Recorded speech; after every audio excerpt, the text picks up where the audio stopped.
25.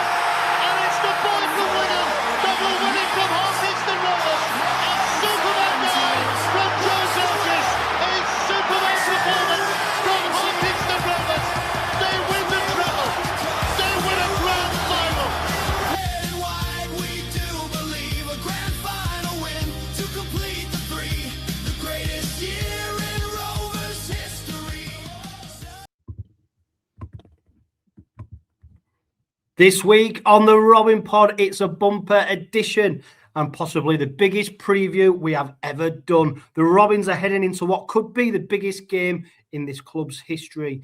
And as we take on the reigning NRL Champions, the mighty Brisbane Broncos in the World Club Challenge at sold-out Craven Park West. But before we get into the big dance, we look back at a painful round one defeat to newly promoted York Knights. What went right and what went wrong? We'll be discussing it on this week's Robin Pod. Steve Till joins me for the first Robins Revisited of 2026 as we roll back the years and then some as the Robin Pod. And then the Robin Pod heads down under as the lads behind the Broncos Bulletin podcast give us the Australian perspective ahead of the big showdown on Thursday night. We'll also be announcing the winner of the Robin Pod Facebook competition with the owner of Offside Outfitters joining me.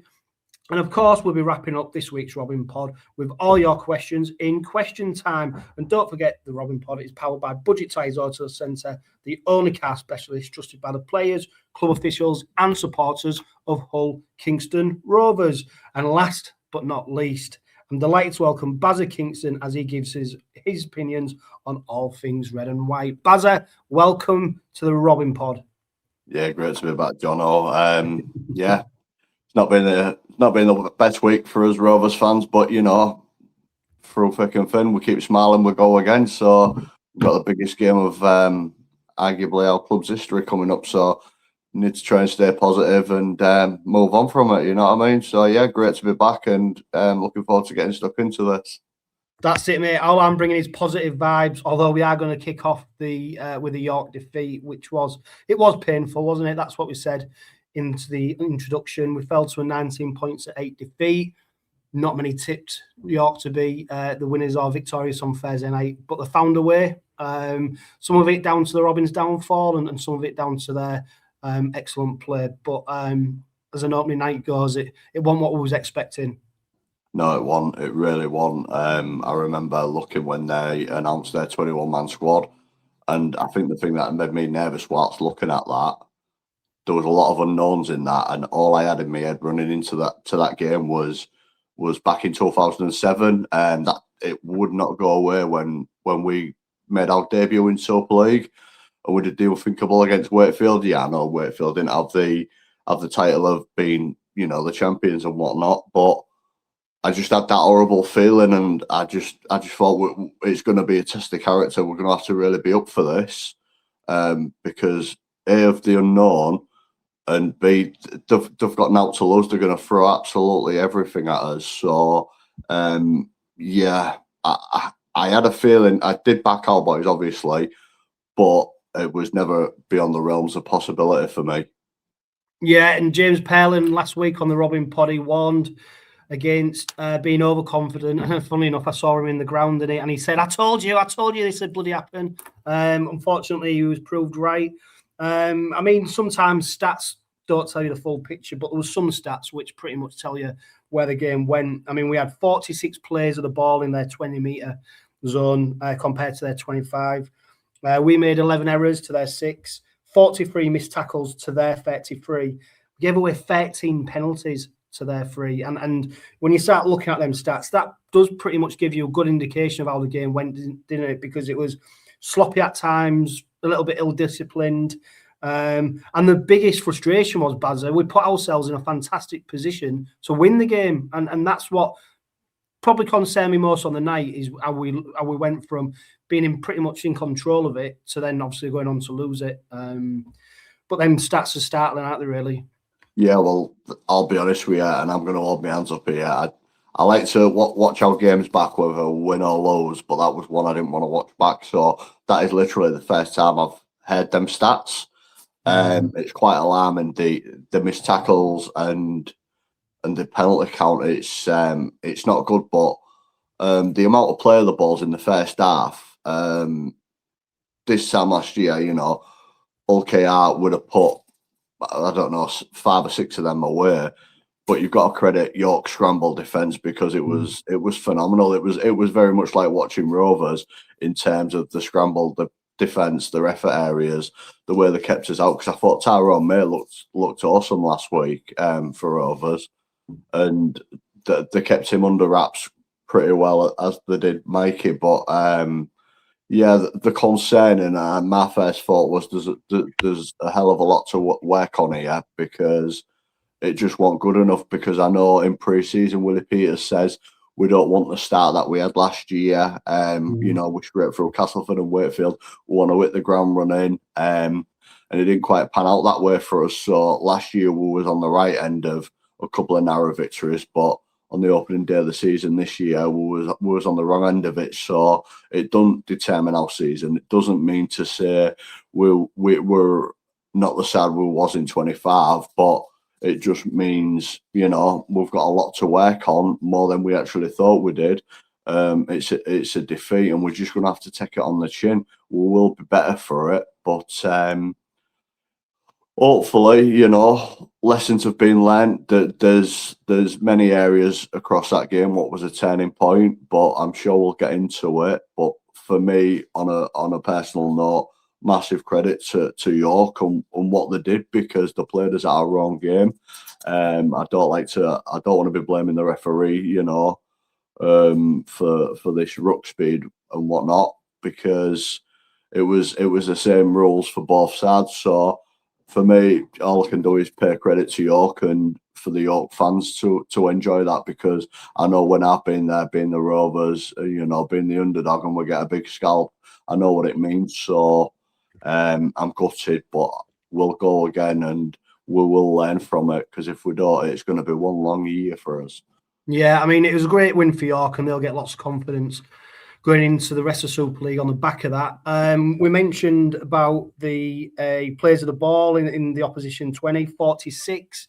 For me, though, Basil, we didn't really trouble York. We seemed to be quite one-dimensional in our play, and it was Jai Whitbread who got the opening try for the Robins, a ball down the middle. But we didn't really use our wing play was ineffective, and I thought there was a concerted effort, especially from Pet Hiku, for example, to drive that ball back into the middle of the field.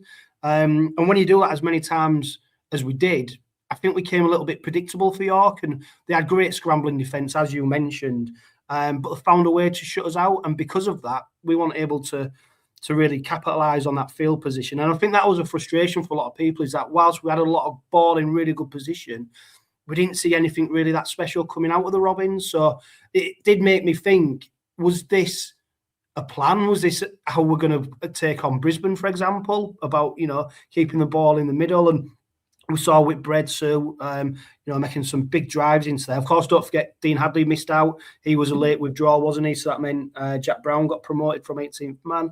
But I would like to have seen just a bit more flair. And it was only when Jez Litton speeded up the game, things were starting to happen.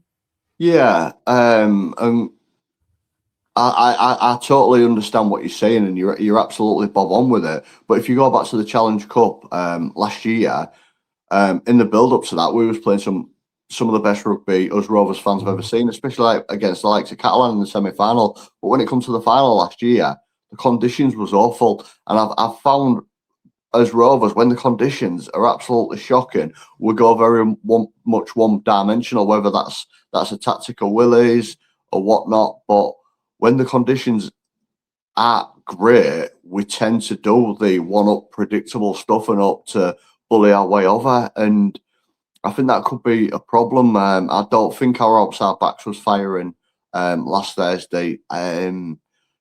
But we can't play like that against Brisbane because Brisbane would absorb that all day long. I'm not slating our pack, but we need to do some off the stuff things. I mean, Mikey made some great runs on Thursday. He was running the ball in like a prop, you know what I mean, on second receiver. So I don't think we do need to change it and mix it up and whatnot. But it's down to Willie whether he trusts the players to be able to handle it in the wet conditions, to be expansive. But yeah, I don't really know much what I can say on that. We was again predictable, and yeah, we'll learn from it. And sometimes we're just gonna have to roll the dice and see what happens. Yeah, and I totally agree with you, Bazzer, in that this Rovers side looks better in the sunshine on a hard pitch where they've got ball in hand. You know, as people suggested, and we're going to talk about the Brisbane game, of course we are, that, you know, it'd do Rovers a favour if the weather was off and it was raining and it was a muddy pitch. I thought the opposite. I thought it'd actually hinder our game. And we'll talk about the game, how we expect it's going to be an arm wrestle later on. But yeah, for me, I think the conditions went against us. But like you said, it was the same for both teams, as was the refereeing of the ruck speed, which I did find some inaccuracies, some inconsistencies. Darryl Powell, the Wakefield Trinity coach, has talked about his frustration from the Toulouse game. And I think that frustration comes from Bazza in terms of the fact it's the referee's interpretation, which is then leaving people unsure of the speed that they're allowed, you know, and I think that's, we always see it, don't we, at the start of every Super League season. There's a new initiative, a new rule implemented, and it takes time to bed in. But I don't like this fact it's interpretation. You've got 9 Super League referees. When they referee the games, everyone does it differently. That doesn't help teams. Well, yeah, we saw that first stand. I think it was Jack Smith in the Wigan and Castleford game. I don't know if anybody's caught up with it, but it felt like the rules from that game was very much like last year. There was a lot of laying on, some very, very slow play of the balls, and the conditions weren't as half as bad as what we endured on Thursday night. So again, it's all down to interpretation, what a ref thinks, and that's one thing I said leading into this year. We need consistency because these boys train hard for it throughout the pre-season. If they train one way and it's not quite enough to the referee standard in one game, but it's fine for a different referee in another, you know, the players, like, what do they do? You know, is it a fast ruck? Is it a slower ruck? You just want that fine balance, and you want it to be right. I know a lot of people wanted to blame Liam Rush, but I think on that game, I thought we got a few 6 agains where I was. It was both ways. Don't get me wrong. Yeah, it was both I was scratching my head as is thinking, how did we get a 6 again then? There, you know. So it's all trial and error at the moment. I think at the moment, York, that night, there was the better team. They wanted it a bit more. There was a bit more enthusiastic, and there was better with the rules than we was on the penalty count, because again, that penalty count tells its own story of being lazy, laying on and whatnot. There was some lazy eye shots in that game as well, which we're going to have to be better. We are going to have to be better, but it's the first game of the season, Johno. It's not the end of the world, you know. It's round 1. It might hurt some more than others. Don't get me wrong, it's going to hurt every Rovers fan, but it's round 1. It was a narrow defeat to a decent side where nobody gave them a prayer, and that just shows you the grit and determination that York's got. So we move on. We go again, and just hope we get this fine balance between refs and how games are refed. But when it got announced this week that Liam Moore's been announced for the World Club, I was actually happy with that, because he's one of the better refs. And if you look back into Rovers history, where we've had a little bit of success, he's always been the man in the middle. So I think it can only be good for us. You know what I mean? The only hope, and I'm as pleased as you are to see Liam Moore take the whistle on Thursday night, is that he referees it. He don't referee it like he did the England-Australia Ashes series, where he seemed very Australian friendly. But you're right. He's the best man for the job. He's been in charge for the big games with the Robins, where we've come away successful. And I just think he's the best English referee at the moment. Hopefully, it don't boil down to to what the referee does. It's interesting. I only thought about it earlier when I was just thinking about the Robin pod. We still actually had clarification about the rules that the game's been played under. Willie Peters was questioned about it, I think, a week or 2 weeks ago. I thought I did see something yesterday. I think it's been agreed to play under Super League rules. Right, which is very interesting, isn't it? Because also is that Super League rules as of now, so the ruck speed becomes very important. So there is a few bits there where you know could influence the game. Hopefully, it doesn't come down to that. If we go back to the York game, Bazza, Whitbread gets another try in 49 minutes. Also, Sulen crashes over on the 56, and you're looking at it, 18 points to 6. 20 odd minutes to go. You know, you're thinking this is a time to ice the game and come away with a victory. And then the big talking point from the game, maybe the most pivotal moment of the game, Mikey Lewis sin bin, and then from there it goes downhill, doesn't it? They score one try while he's off the pitch, but they follow that up just a couple of minutes later once he returns with another try, and from there the Robins just didn't look like getting on the scoreboard whatsoever, did they? But let's concentrate on that Mikey Lewis incident, because it was a moment that I thought had gone out of his game. It shows that there is still an opportunity to get into him and to you know, get under his skin, because ultimately that's what Liam Harris did throughout the game. They was having verbals throughout for some reason. I don't know why. It's something that Mikey didn't need to get involved with. And then of course he goes and trips Harris up in a pointless area of the pitch. I mean, I'm glad he did it there and not close to our try line or with him, you know, steaming onto the ball. But yeah, big, massive head scratcher, that one. Yeah, I think Mikey let himself down as a person, as a man. I feel like he let his side down. He let his teammates down. I was gobsmacked that he'd actually got drawn into the niggle with Liam Harris.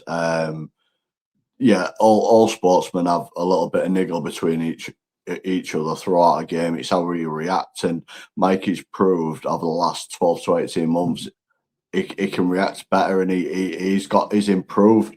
So why he got drawn into that? There was no contest between them, between the halfbacks. Mike is the better halfback of the two. So why he needed to get drawn into this niggle with Liam Harris throughout the game is beyond me. The trip. Well, I'll tell you what, Bazza, we're going to talk about the Brisbane game. He can't do that against Brisbane, can he? No. Or anything like that. No, he's got to be fully focused on that game, because if he can't handle a Liam Harris getting in his ear, what's he going to do when a Reece Walsh is in his ear, who has got the talent to back it up? You know what I mean? So he's got to be better than that. It was needless. He let himself down. He let his boys down. I was gutted because we saw that in Mikey in 2022, 2023. You know, and we thought it had gone out. We've all, as Rovers fans, seen him grow as a man, grow as a person, grow as a player, and how much he's matured and improved. And he just rolled the years back in that one split second. And I was gutted. I was gutted for him that he did it, and that he let another player get in his head for him to behave like that, because we don't want to see that, Mikey. When Mikey lets his rugby do the talking, that's enough. You know, that's his 2 fingers up to everyone who doubts him.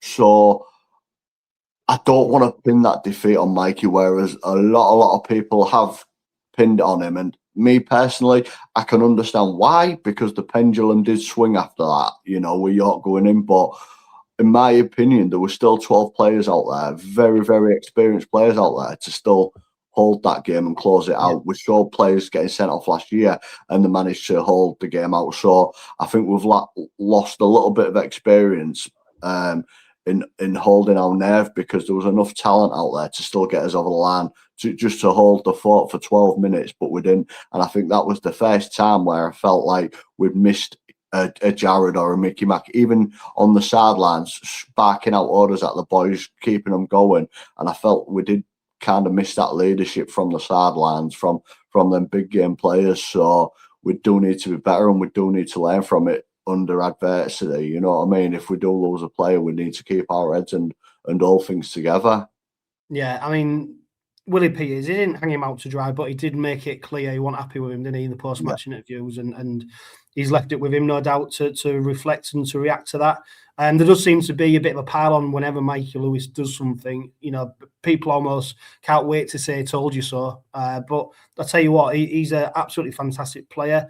Again, he's still young. He's still, learning the game. And like we've seen, he's still got the opportunity to make errors like he did. He plays at such a high level in terms of where he needs to be at.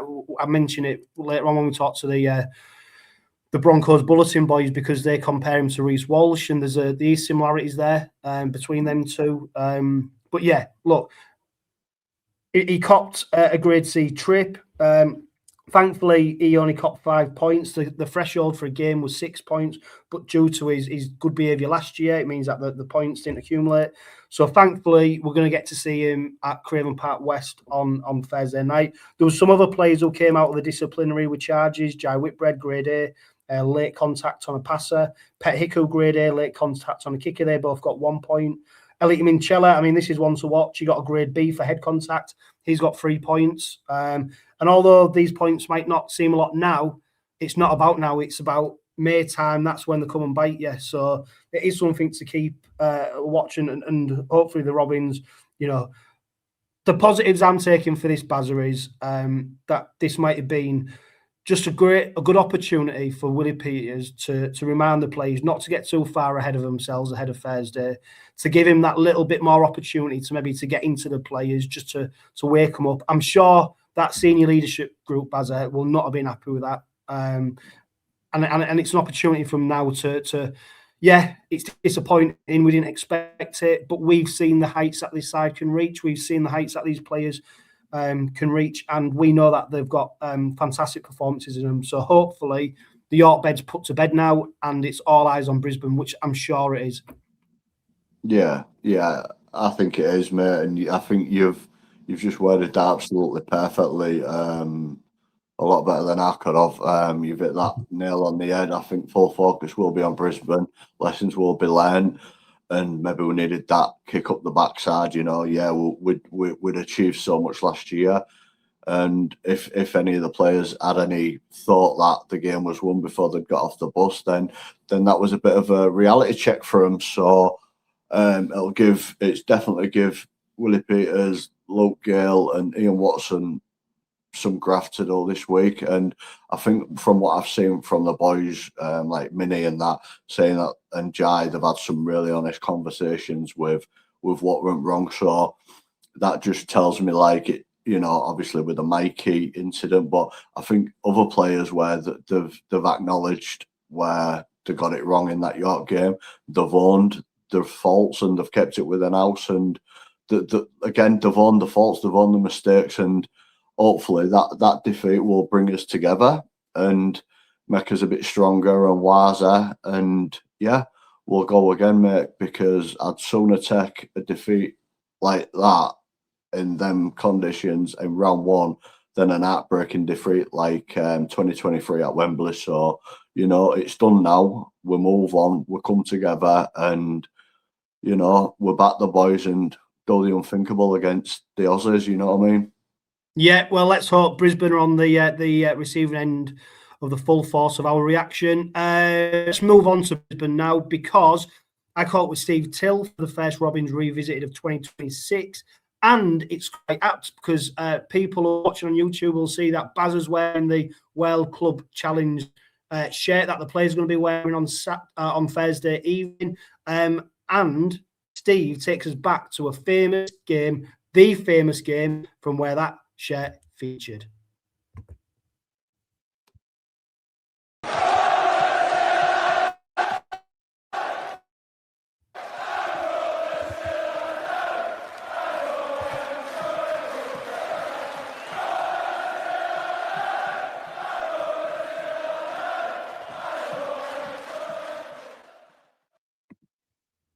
Steve, welcome back to the Robin Pod for the first time in 2026 for Robins Revisited. Where are you going to kick us off this time?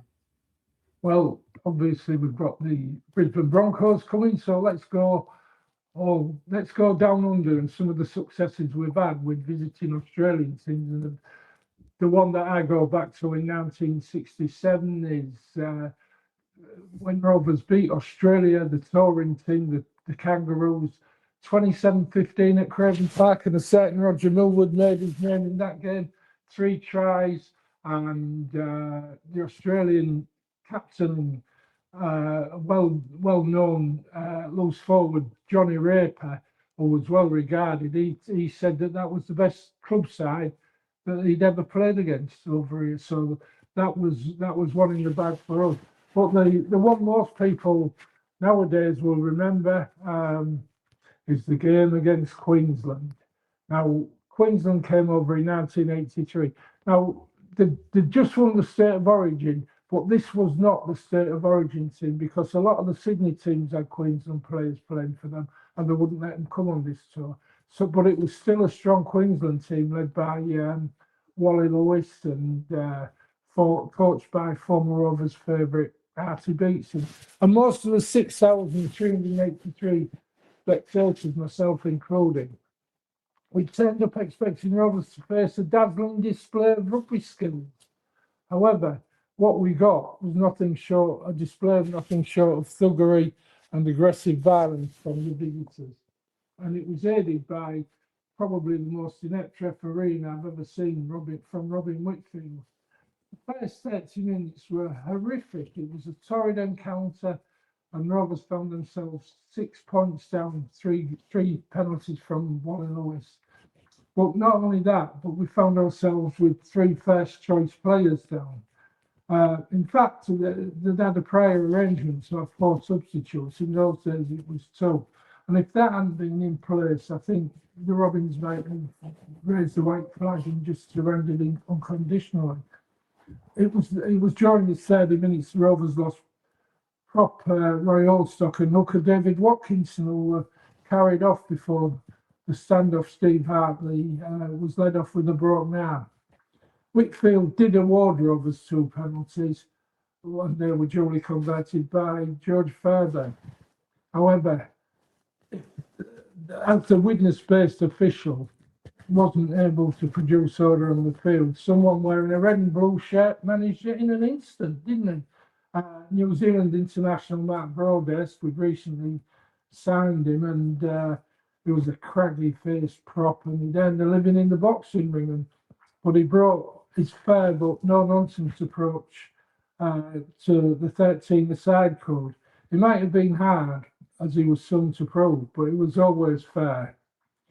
On this occasion, though, his patience was severely tested by the Queensland hooker Shane Bernardine, and in the 36th minute, it snapped. Bernardine had repeatedly niggled Broadhurst in the tackle, and Whitfield had refused to acknowledge it. So once again, the Maroons hooker had a little dig, and as it was right in front of the main stand at the old Craven Park. And as Broadhurst stood to play the ball, he found himself square onto the tormentor, and the opportunity was so tempting to turn down for Big Mark. He let go with a stunning short left of really awesome power, which raised Bernardine off the ground before seeing him drop like a sack of spuds. It was the first act of retaliation by Rovers, and it made Brodie an instant hit with the fans. Whitfield might have considered dismissal on other occasions, but he was happy to let the incident go with a mere penalty. What happens with bullies is if you stand up to them, then they tend to cower away, and so it proved, with Queensland going to pieces in the second half of the contest, which was won by a late Mike Smith try engineered by Broadhurst's compatriot Gordon Smith, who put in an astute kick. What a shame, though, it was that Rovers fans were unable to witness the kind of football from Queensland, which saw them in the next 2 games. It was a 3-game tour. In the next 2 games, they put excess of 50 points over Leeds and Wigan in the tour. And Arthur Beetson actually asked Rovers if they could, if they'd be willing to play them again. And obviously, Coach Colin Hutton and Captain Roger Millwood said, "No way, Jose." So, great performance by Rovers. As I say, it was thuggery. We don't want no thuggery on Thursday night, but it could be. Could it be third time lucky against the Australians, or 3 victories against the Australians in my lifetime? Let's hope so.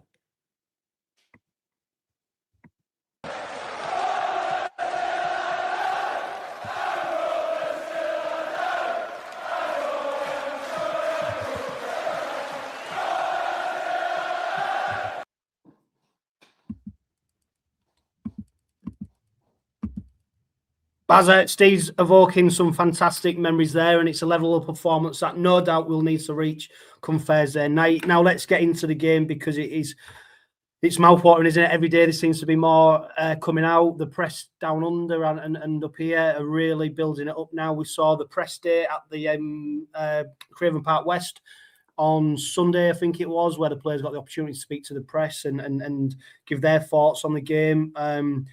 The Brisbane Broncos put in a really polished performance, didn't they, in terms of their, you can tell they're well media trained and they're right on key for all the messages. What was interesting, what came out of it, is when, I can't remember, the spoke to Adam Reynolds, and he said about the fact he did consider joining the Robins. He talked about his great friendship with Willie Peters, and if he was to come to Super League, it would have been with the Robins, but he's got a young family that he don't want to leave behind. He'd have to come on his own. But I do remember early on, I think last season, there was Reynolds' name being touted about. What it does show you is, though, that the ballpark we're in now for players and you know, the opportunities we now have based on not only the club success, but Willie Peters' relationships with people as well. So it's interesting, because he joked, didn't he, that he could have been facing Brisbane if he did make that move on Thursday night. Yeah, I thought Adam Reynolds held himself really, really well, and he answered that question really good, really positively. It was a matter of, you know, we hear the rumours, is it true in it? But when you're getting it from the horse's mouth that there was some truth in it, it is a stark reminder of how far we've come when we've got the likes of Adam Reynolds, you know, potentially coming over to Hull KR, but it shows what a great professional he is, because we've had it in the past where we've had overseas signings coming over, leaving the family back home, and then saying that it's not for them, blah blah blah and whatnot. They want to go back home. Whereas Adam Reynolds had not only his family but his club, you know, at the top of his thoughts. Like he couldn't do it. He's got a young family. He's a family man, and the way that we've built ourselves, we're a very family-orientated place to be. You know, Willie Peters likes to bring the families over, get them settled in, and Adam obviously didn't want to uproot his family, so he didn't want to. The club probably didn't want to disrupt Adam and his family, and it would have been too much for Adam to be away. So Adam made the right call, not only for him, his family, but for our club at the time as well, because he could have quite easily taken a decent payday from ourselves and tested himself in Super League, but he put his family over everything, and it just shows what a great person he is. Them interviews I thought was fantastic. I didn't realise how softly spoken Paddy Carrigan actually is, because you won't think it when you look at him, would you? But again, he's another one who's never said never to trying his arm over in the Super League. You know, whether that comes off or not, I won't mind seeing him in a Rovers shirt in the future. But no, there was really insightful interviews. I really enjoyed them, to be honest with you. Yeah, we're going to dig into the specifics of the game very shortly, Bazza. But before we do that, I caught up with the boys behind the Broncos Bulletin.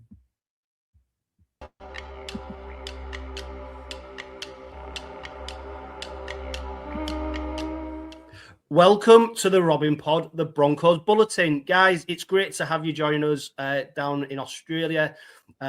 What is ahead of a fantastic, huge game on Thursday night. I'm sure we're all very excited, looking forward to it. I can't wait to get your views and opinions as we build up to a momentous occasion at the MKM Stadium. But just tell us a bit more about the Broncos Bulletin and how it all came about, and your passion for the Broncos as well. Yeah, look, it started because Lockie and we met each other at work, and all day we'd just be on shift yapping about the Broncos. And I'm personally just trying to forge out a bit of a media career as well. So Lockie and I decided it'd be a good idea to put the two things together and start the podcast, and we've loved every minute of it. It's a great opportunity to get together every week and just talk footy. Yeah, definitely. And I mean, it was a momentous season for the Broncos, wasn't it? There'll be lots of people watching this and listening to this who have been following the Broncos and the NRL last season and what went on down under. But just tell us why it was such an important season for the Broncos and the magnitude of the victory and why it was so important to win that grand final. Yeah, mate. I think we, as Broncos fans, we went through a real big period there of not a great amount of success. And for a club who's been rich in success throughout our history, that was pretty hard to take for the players, and then also the scrutiny here in Brisbane too. We just love our rugby league here, so being able to get back into the grand final and being able to get the chockies this time after a couple of recent heartbreaks was just huge for everyone. And there was a lot of players that stood up, and the town's just got that love for rugby league back in it, and you can really feel it. It was a great year. Yeah, and for people who are unaware, I mean, the Broncos are probably one of, if not the biggest club in NRL in terms of club rugby league. So, you know, the fact you've been going through a bit of a lean period in terms of silverware, you know, as Hull Kingston Rovers supporters who've been starved of success for the last 40 years, we can fully appreciate what it means. And I suppose on a serious point, that's why there was quite a big motivation to get this World Club Challenge game on, because, you know, in rugby league, unfortunately, there's not much silverware that you can go for. So you don't want to turn the opportunity down when you can. Yeah, absolutely. I mean, I know there was a bit of a drama about whether it could go ahead or not, being you guys playing in Vegas this year. So when it was announced that the game was going ahead, I was really excited for that because, as Lockie said, we had a bit of a premiership drought, 19 years. So it was a long time between drinks for us to have an opportunity to play in this game. So it would have been a shame if the game couldn't go ahead. But thankfully, the powers that be, they managed to fit it into the schedule, and hopefully we'll have a cracker of a game on Friday morning or Thursday night for you guys.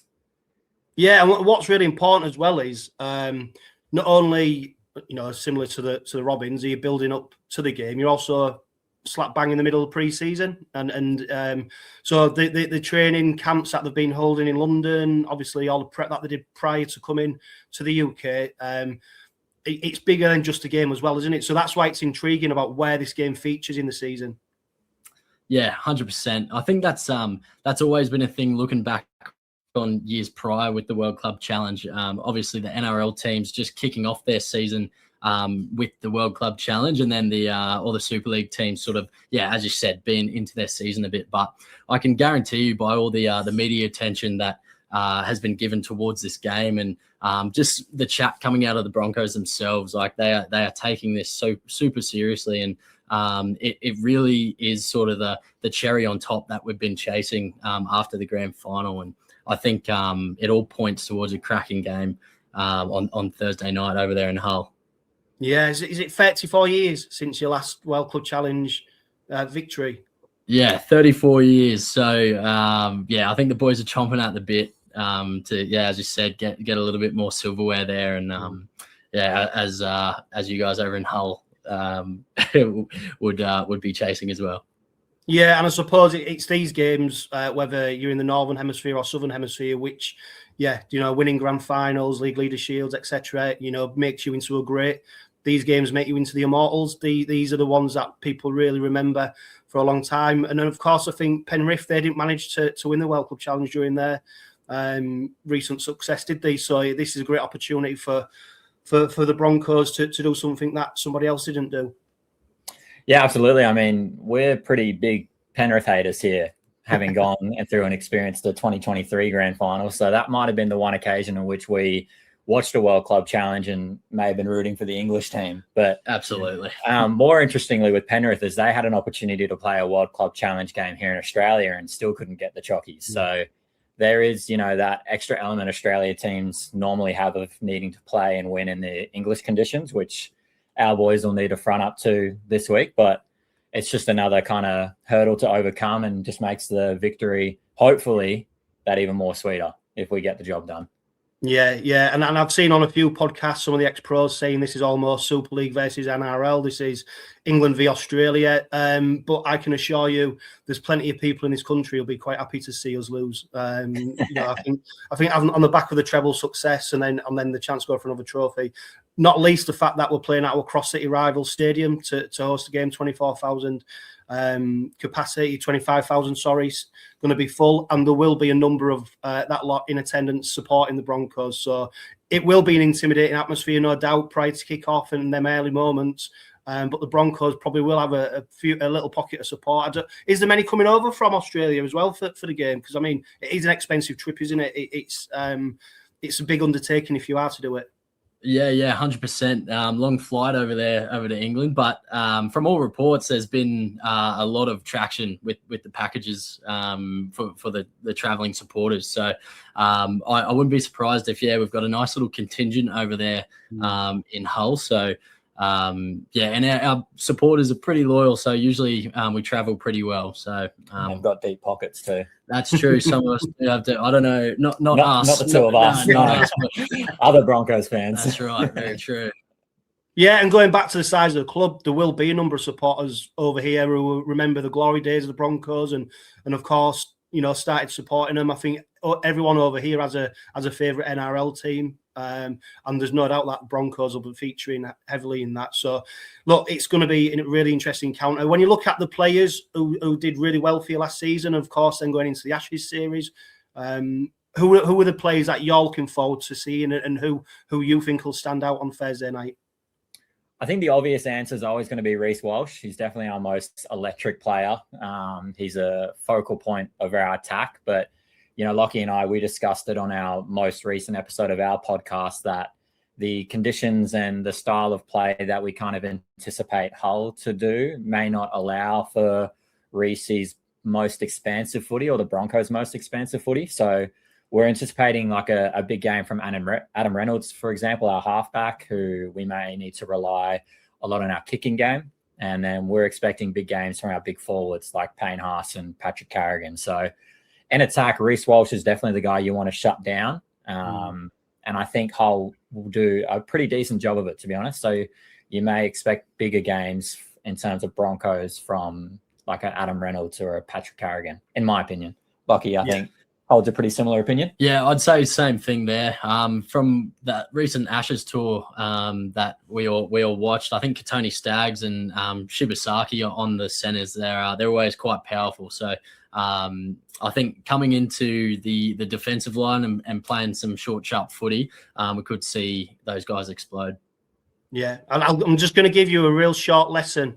So for future podcasts, Hull are the black and whites, Rovers are the red and whites. So we're never referred to just as Hull. It's always either Rovers, Hull KR, the Robins. So if you call us Hull, it's like calling us something. Yeah. So but if you don't know, you don't know, do you? That's it. So just in case you ever do encounter any Rovers fans and you start calling us Hull, you might not be warm. Yeah, we don't want to upset anyone, so mate, that is handy knowledge. Right. So what do you guys prefer to be referred as then? Like your Robins? Traditionally, I mean, the Hull KR stands for Hull Kingston Rovers.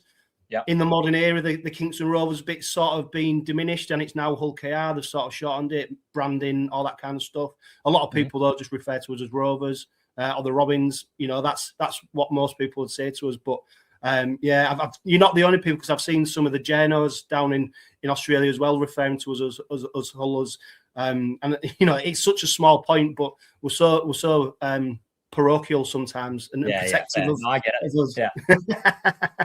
Yeah. But no, if you look to Brisbane, if you had to say about like a style of play or how you think they're going to approach the game on Thursday, what could we expect?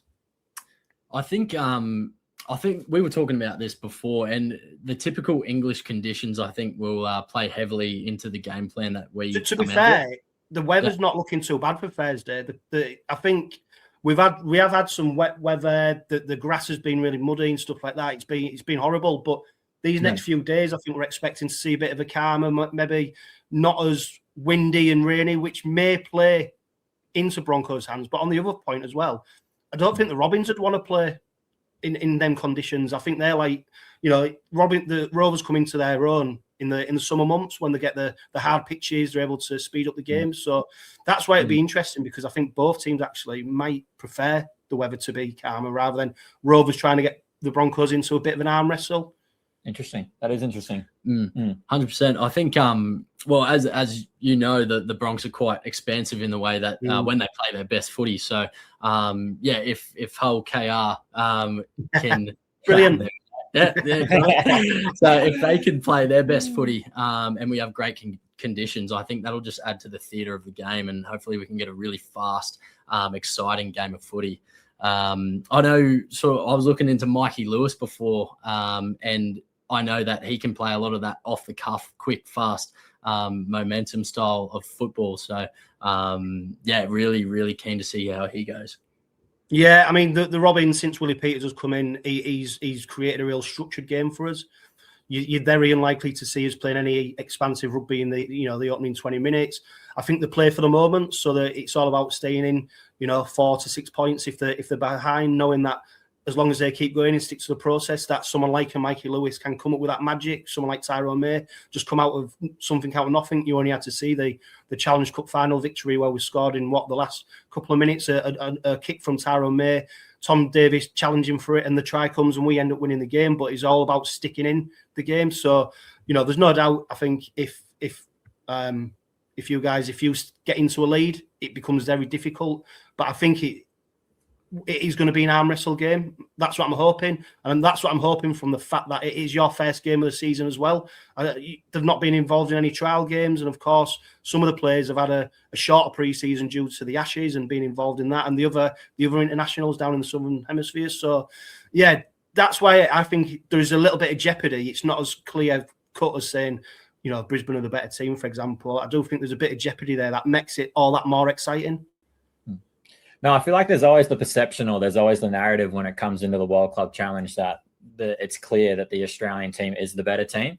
But then you get into the game itself, and like if you look at the overall head-to-head record of a World Club Challenge, I believe it's pretty 50-50 in terms of whether an English team or an Australian team wins. So there's always a narrative going into the game that the Australian team is going to win pretty easily or should win pretty easily. But more often than not, it's not the case, because it is difficult timing for the Australian teams when, Hull KR, you guys have played a couple games, whereas the Broncos, the best we've had is a little trial game against the London Broncos. So, having that match fitness, but also that kind of cohesion that you get having played a couple games, the Broncos don't have that luxury.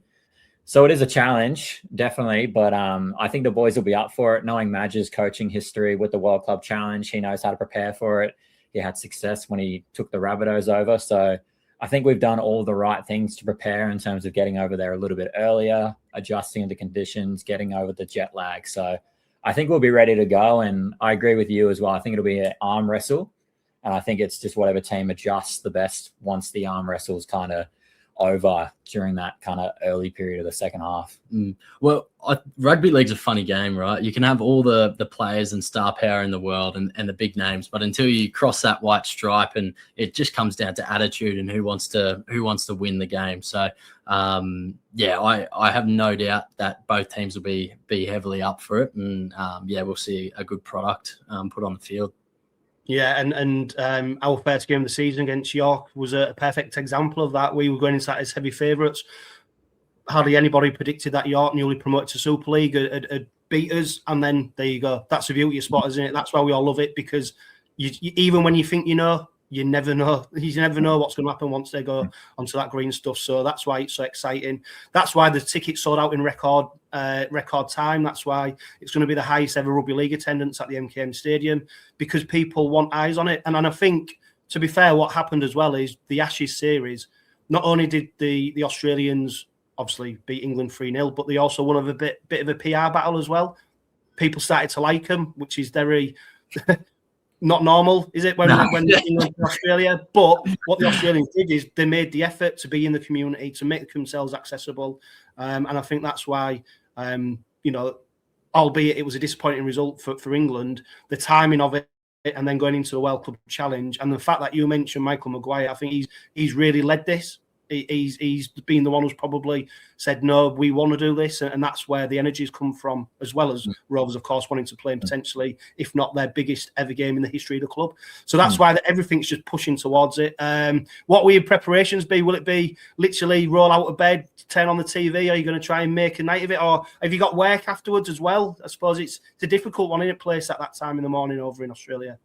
Yeah, it is tricky. Yeah. It's very tricky to get the strategy right. Usually, you know, on an afternoon, you come home from work, have a couple of beers, and really get set into your work. But this time, I think the play will be get maybe even an espresso shot straight up, and then sit down, bunker in, and watch the footy.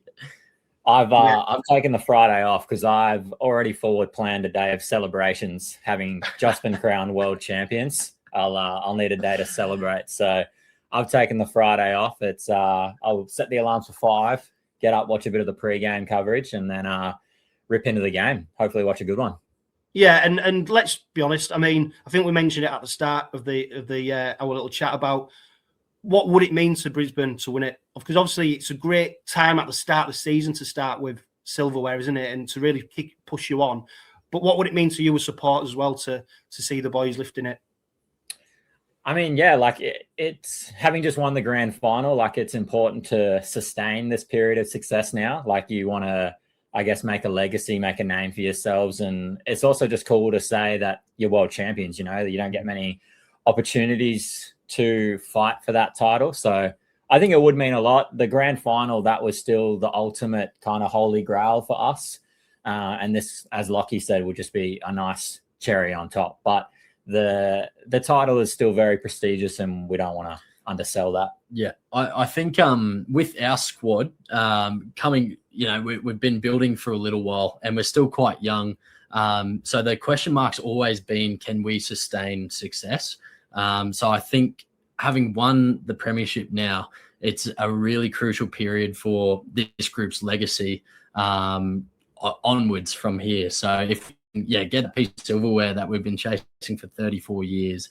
That would just set us up beautifully for what hopefully will be another cracking year for the Bronx.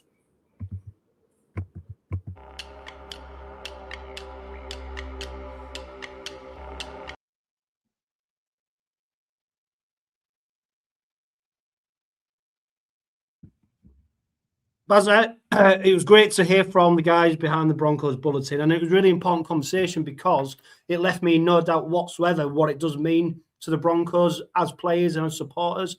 And for me, I came away from that. Yeah, I know what it means to me and the Hull Kingston Rovers supporters. And, you know, they mentioned, didn't they, in that chat about sometimes people presume, you know, it's going to be a one-sided game. History suggests that very rarely are the World Cup challenges one-sided games, but I fully understand how much it means to Brisbane, and that is why I just cannot wait for Thursday evening now, because you got two teams who are going to hopefully be going hammer and tong at each other. Of course, we want the Red and Whites to come away with that victory. You know, it's going to be absolutely amazing. I can't put it into words what it would mean if that did happen, but we've got a great sense now of what it means down under as well. Yeah, I thought that was a great interview there, Johno, mate. You absolutely smashed that one.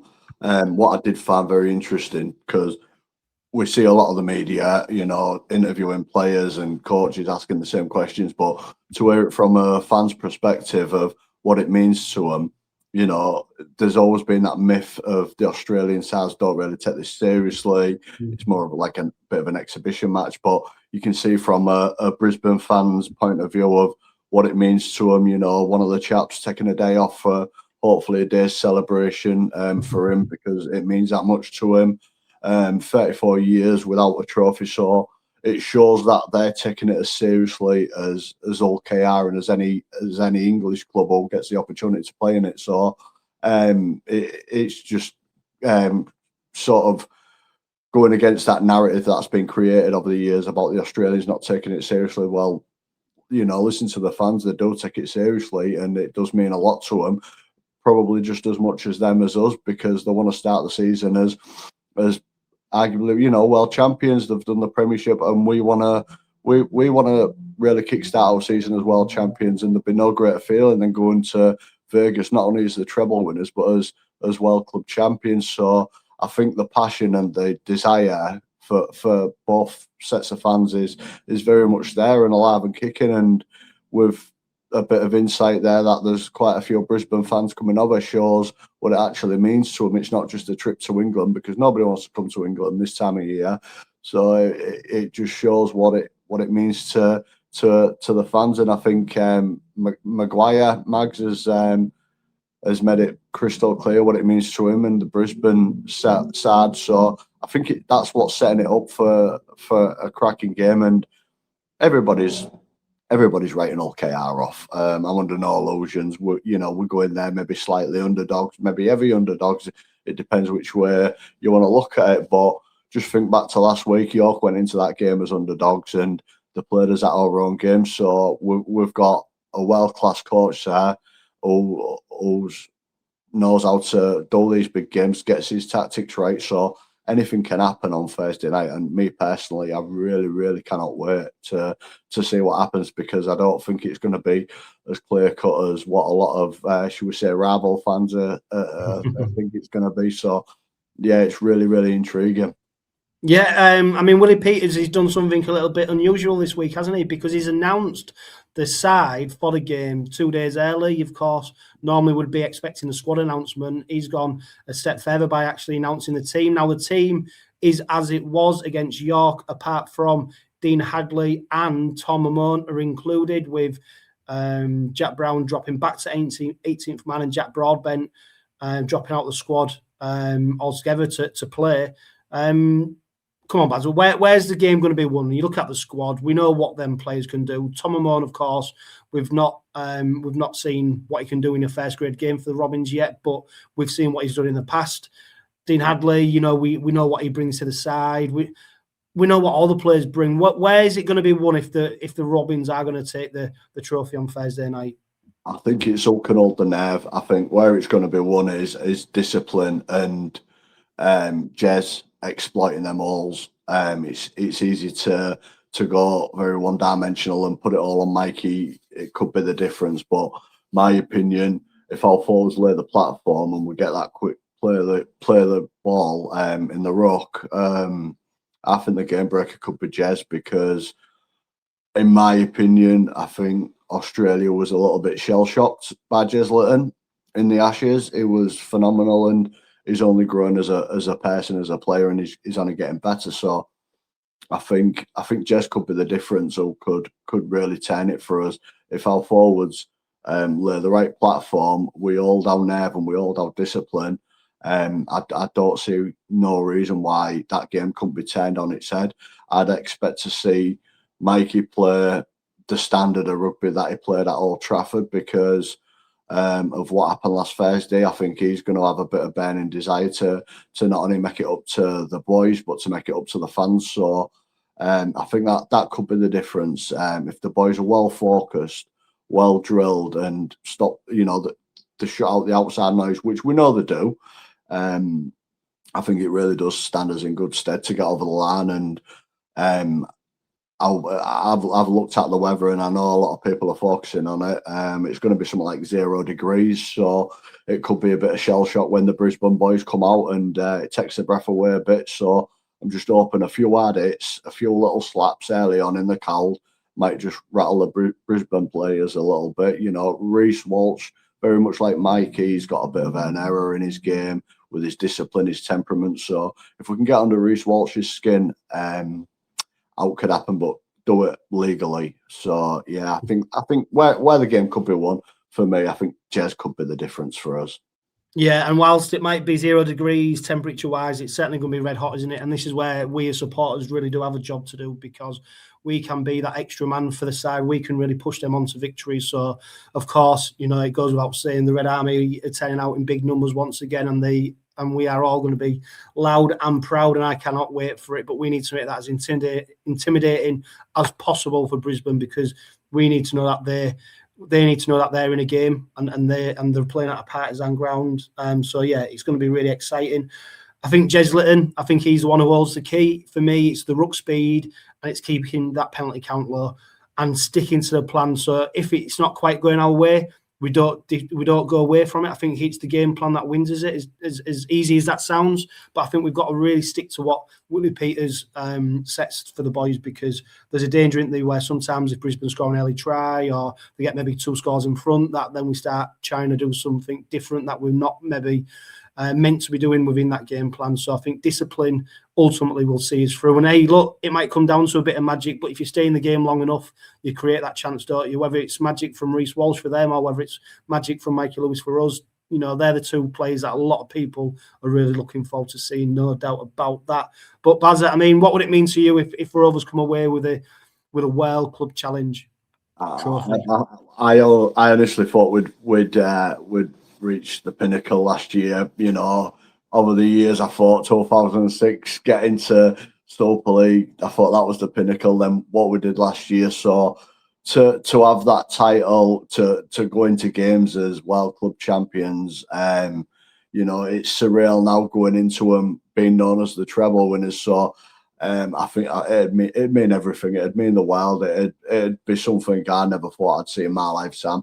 I don't think if there was a lot of honest Rovers fans, they'd ever see it. So yeah, and I don't think I'd have any words, mate, to be honest with you. Just thinking about it now, it gives you goosebumps. So yeah, it means a lot to go to Vegas with that title on our back. But one thing you've got to be very mindful of is when we have this reputation of treble winners, and if we do the unthinkable against Brisbane, you know, we've got that big label on our back, so we've got big expectations and big pressures. So yeah, it's going to be fascinating, and if we do get over the line, ask me in a couple of weeks, see how I feel when we meet up in Vegas, mate. But yeah, it would be absolutely incredible.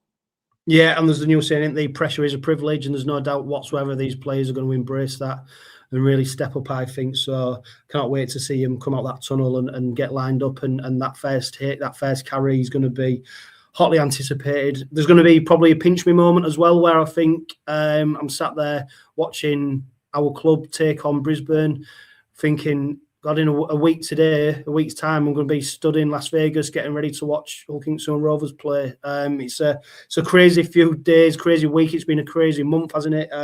Let's hope by the end of it, you know, we're talking about a victory for the Robins in the World Cup Challenge, and of course against the Leeds Rhinos. When we're out in Vegas, we're planning on doing a Robin pod each and every day for people who are out there for the game, and of course all you people back home who are watching it.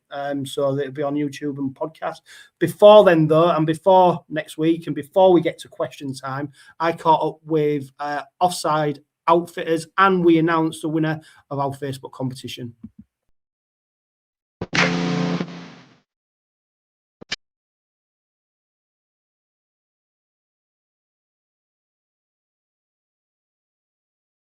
Chris, welcome to the Robin Pod from Offside Outfitters. Now, people may be aware that we've been running a competition on social media to win a merch bundle. Lots of great gear in there, and lots of great gear available on the website for people to buy, Chris. Thanks for the collaboration. But first of all, tell us about Offside Outfitters. How did it come about? What's the inspiration behind it? Yeah, so we started this year, January. Just the simple aim of I'm from Hull originally, support Hull City, obviously see a lot of Rovers and FC stuff, and also like York City, that kind of side of it. And there just seems to be a bit of under-representation for merchandise for those clubs. So, you know, you get your classic match day shirts, or you get your training vest or whatever it is. But, you know, if you're going to go to the pub or you're going to go, you know, with your mates or whatever, there's not a lot of like t-shirts, or there's not a lot of like hoodies, just general kind of, you know, wear you can have on. So just where the idea came from, stuff that I could wear myself to the pub sort of thing before a game. So yeah, I started that in January 2026, mainly as a bit of a hobby rather than like a money making thing, if that makes sense. So the stuff that I kind of design is a bit in keeping with the culture of the team, so maybe like the chants, or, you know, players who play for the teams, just for the simple aim of giving fans more things to wear to go to games, or if they're getting, I don't know, dad a gift for he goes to the game all the time, you know, instead of just getting him the shirt, you know, they could get him something else sort of thing. So yeah, just the simple pure aim, just to give fans a bit more options or more options for them to wear to games and to support the teams, really. Yeah, and I'm wearing actually one of your t-shirts now. It's a Las Vegas one, which I'm really looking forward to wearing next week down on the strip in Las Vegas. So hopefully lots of people are also doing the same thing. Tell us about the Rovers line, merchandise line that you've got and what people can buy. Yeah, absolutely, mate. So we've got obviously the Vegas one, which we're wearing. We've got the men's Vegas one, and we've also got the ladies one. So 2 different characters, obviously, on the front. We've also got another Vegas T-shirt, which is more just says Rovers in the date sort of thing, if you're not really into pictures. We've got a few items which kind of celebrate last year's success, obviously the treble. So fans obviously wanting to get behind the team for the new year can get, obviously show the pride for the team through that. I've also just got a few T-shirts for the players. So there's a few cartoony kind of figures which are designed and which obviously you can get as well. Hoodies, T-shirts, caps, there's a real range there. So, you might not be able to wear a T-shirt in the winter, obviously, but you can wear a hoodie, or gets to the summer and you want a cap whilst watching the game, and it's there as well. So yeah, it's a real range. We do youth sizes as well. So, if you're going with your lad to the game or whatever you might be doing, you can wear the same shirt together, which is quite nice as well. So yeah, just a real range of products we've got. That's kind of my first release. I'm planning to give it a couple more weeks and then start to release a few more bits on the site. But just wanted to give fans, obviously before the new season kicked off last week, wanted to give fans a few bits which could get on sort of thing. Yeah, and I'm sure lots of people watching and listening to this will be hopefully already familiar with Offside Outfitters. Can you give us a little sneak peek of what might be coming down the line? Yeah, absolutely. So obviously, I'm from Hull originally, so I kind of know the rivalry between KR and FC and all the kind of things that go around that. So there'll be some kind of designs to do with that, with the Robins and the early bird sort of thing, kind of designs on the front. There's obviously the World Championship game coming up shortly. Not potentially got anything kind of coming out just in time for that, but potentially some bits afterwards, depending on how that goes. As the season kind of progresses and playoffs, or might be getting towards the Challenge Cup kind of final sort of time, there'll be special editions for that. So, and also just kind of more general kind of players. I think sometimes with designs, it's seeing how the season goes. Every season, kind of a player comes to the front. Obviously, Mikey Lewis last year was unbelievable, and if I was running last year, there'd probably been some more Mikey Lewis kind of T-shirts out there. But I think it's kind of just a case of monitoring the season and seeing how who comes to the front, who supporters like, who on the terraces, who gets talked about, and who the fans are keen on, and kind of building off their interest really. So yeah, definitely some bits between, obviously when it's the KR and FC derby, some bits to wear then. Excellent. And most importantly, Chris, where can people find Offside Outfitters? Yeah, of course. So a few places. So we've got our Facebook page, which obviously you kind of tagged in as part of your competition, which is brilliant. So that's all live up and running. Anytime I get kind of some brand new designs, I always post them out there so people can see. We're on TikTok, if you're on TikTok. Our website, www.offsideoutfitters.com. We're just on there. Nice and simple. All of our products, whether you're a football fan, you might know a mate who's a Hull City fan. We've got products on there for Hull City. All our rugby league products are on there. Again, like we just mentioned before, there's more products to come, more clubs to come. I'm hopeful to get some Leeds Rhinos stuff on there in the coming weeks, and also some more football clubs on there as well. So yeah, just everything's done on our website. Really easy to use. You can use Apple Pay, you can use Google Pay, you can use Klarna if that's something you use. Nice and easy.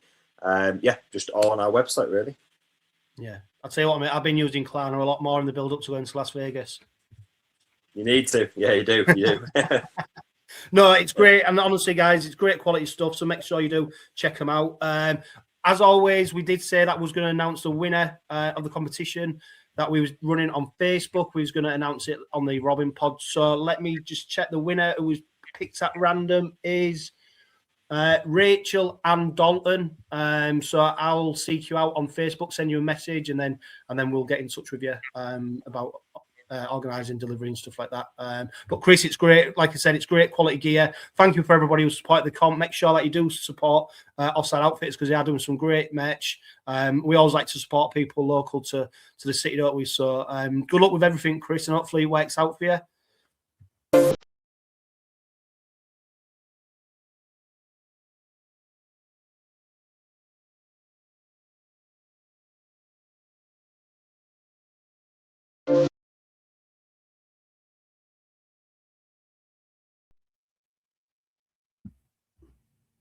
As always, we finish with question time on the Robin Pod. We've only got a couple of questions this time, which surprised me. One of the big questions, though, is from 198 Robin on Instagram. He says, how gutted are we to see Jack Broadbent in the reserves for the World Club Challenge? Got to feel for him after such a big contribution. Do you see him wanting to move on? I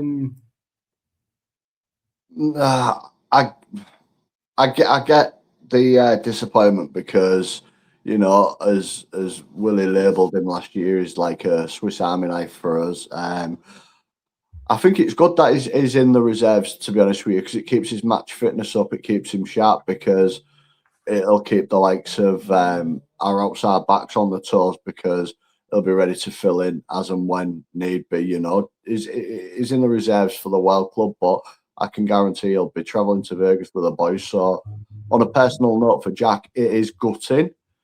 I do understand it, absolutely. But he trusts Ollie Gildat because he's had experience playing the Australians. So, do I see him moving on? No, because Willie has always been clear towards like the likes of Jack Broadbent, you know, Bill Leland, of what the roles are within the club. And I think they'll accept it. I don't feel like if it's going to be like this throughout the year, there could be the potential to maybe him looking for another club because he'll want to cement his spot. But this year going forward, I think he knows his role. So that's the thing. These boys, they're in it, whether they're in the side or not. They're still 100% behind the boys. There's no sulking amongst them. So this year, no, I don't see him looking for another club because I think he already understands his role.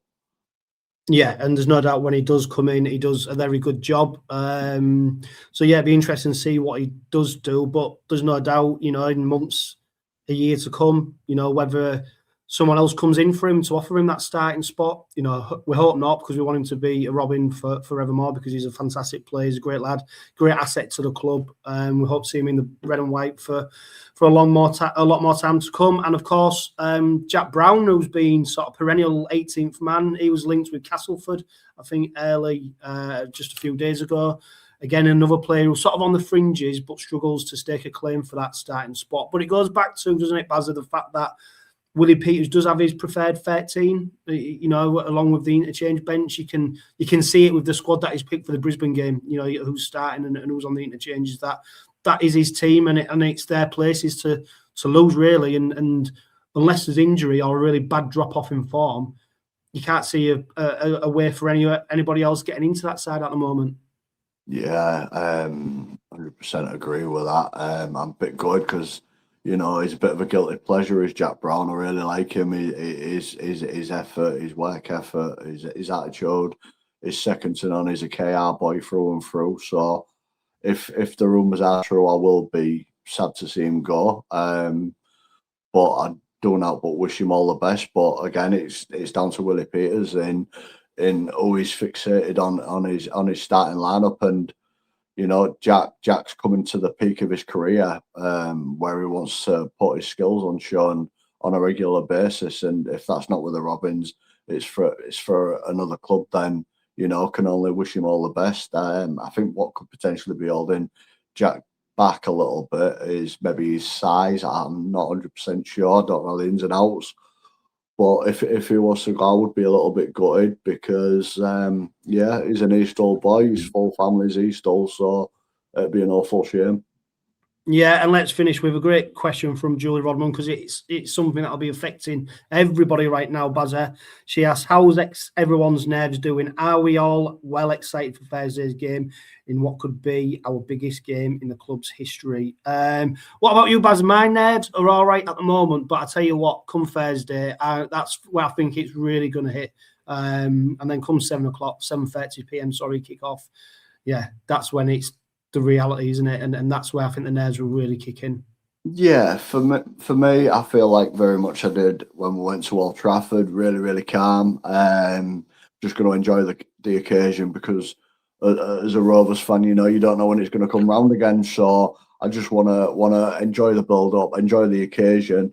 At kick off, I might feel a little bit different. I might be a little bit more edgy, but no, right now I'm enjoying it. I'm enjoying all the stuff that's going about on YouTube, the exposure to our club, the game that's coming up. I'm fine, mate. I'm comfortable. Yeah, right. Don't forget the Robin Pod is powered by Budget Ties Auto Centre, the only car specialist trusted by the players, club officials and supporters of Hull KR. It is set to be a memorable occasion on Thursday night. If you go into the game, back the boys and live, love, laugh and be happy.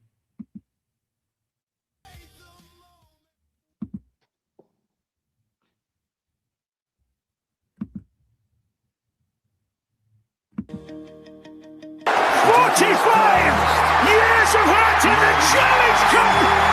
40 years of hurt as a team!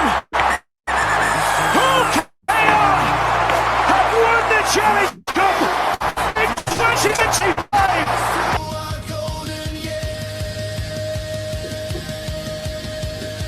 We beat the Wire in Wembley rain. Tom Davies try help ease the pain. We topped the league. We would not fall. The mighty Robins above them all. An Old Trafford clash with Wigan's might. We burned the sky with red that night. 24-6, the game was done. History made.